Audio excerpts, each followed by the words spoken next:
Desarrolla el campeón que llevas dentro. ¿Qué significa realmente para usted? Visión sin acción siempre va a ser un sueño. Usted es producto hoy de lo que hizo ayer. Todos los días tenemos oportunidades tanto de fracasar como de hacer las cosas bien. El que tiene visión, el que tiene claro su objetivo, llega a la meta. Desde el principio, genéticamente, nuestro cuerpo está diseñado para ganar. Antes de liderar a los demás, debemos de aprender a liderarnos a nosotros mismos.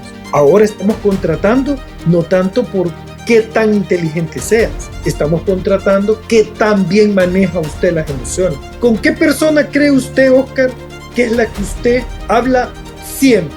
Dios mío, qué buenísima pregunta. Yo diría que... Yo creo que la clave de esto es que usted debe de aprender a